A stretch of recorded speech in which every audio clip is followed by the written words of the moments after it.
Vincent van Gogh? Today, his name stands at the very top of art history.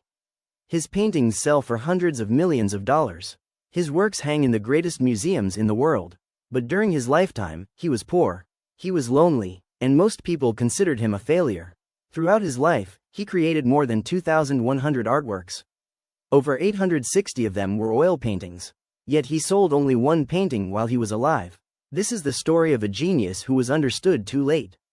Vincent Willem van Gogh was born on March 30, 1853, in the small Dutch town of Zundert.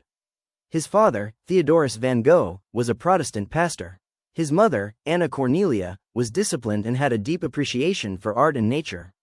Exactly 1 year before Vincent was born, his parents had lost a baby boy, also named Vincent.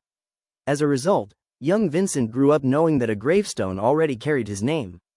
Many historians believe this unusual and haunting detail may have shaped his fragile sense of identity from an early age. As a child, he was quiet, serious, and emotionally intense. He preferred long walks through fields to playing with other children. He studied the textures of tree bark, the movement of clouds, the faces of farmers. Even then, he observed the world differently. At 16, he began working for an art dealership. This job introduced him to the professional art market.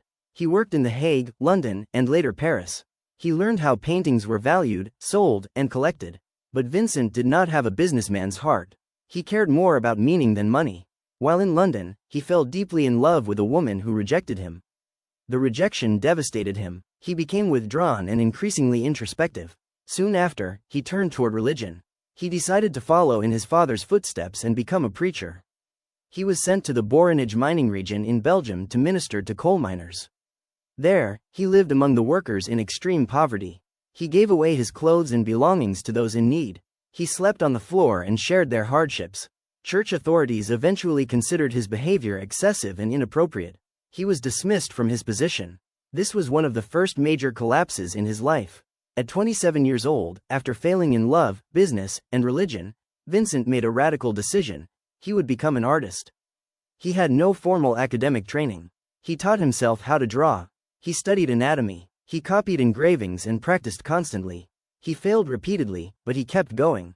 His younger brother Theo became his greatest supporter. Theo sent him money regularly and encouraged him through letters. Their correspondence reveals how deeply Vincent struggled, and how desperately he wanted to create something meaningful. In his early Dutch period, his paintings were dark and heavy. He used earthy tones, browns, deep greens, muted grays. He painted peasants and workers, focusing on hardship and authenticity rather than beauty. One of the most important works from this period is The Potato Eaters, painted in 1885. The painting shows a peasant family gathered around a simple meal under dim light. Their hands are rough and worn. Their faces are tired. Vincent intentionally emphasized their hands because those hands had dug the soil and harvested the potatoes themselves. He wanted viewers to feel the dignity of labor. But critics were not impressed. They said the figures were clumsy, the composition flawed. Once again, Vincent felt misunderstood. In 1886, he moved to Paris to live with Theo. This move changed everything. In Paris, he encountered Impressionist artists and their revolutionary use of light and color. He saw works by Monet, Degas, and Seurat.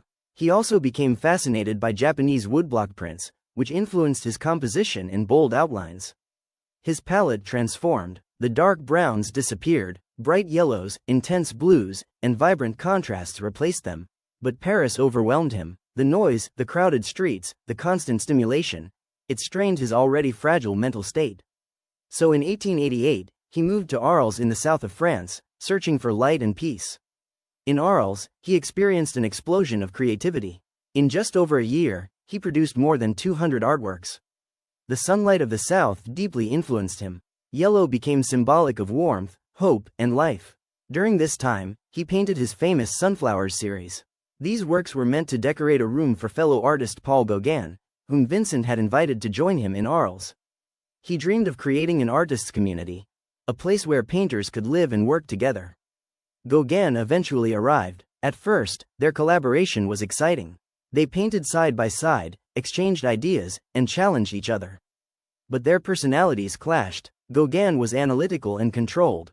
Vincent was emotional and impulsive.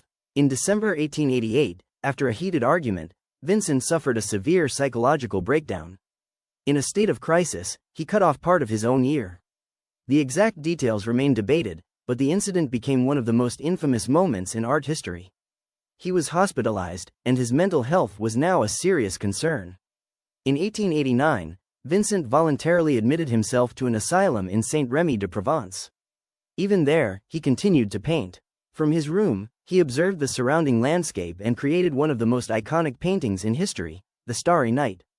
The sky in this painting swirls violently. The stars radiate energy. The entire scene seems alive and unstable. It is not simply a depiction of a village at night. It feels like a vision, a dream, perhaps even a storm inside his mind.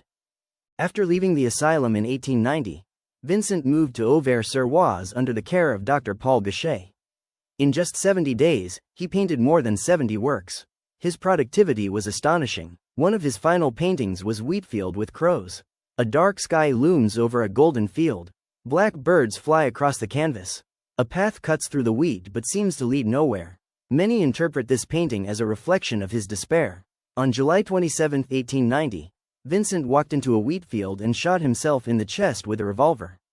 He managed to return to his lodging but died 2 days later, on July 29, with Theo by his side. He was 37 years old. One of his reported final words was, "The sadness will last forever." Theo was devastated. He died just 6 months later. Today, the two brothers are buried side by side. During his lifetime, Vincent sold almost nothing. After his death, however, his work began to gain recognition.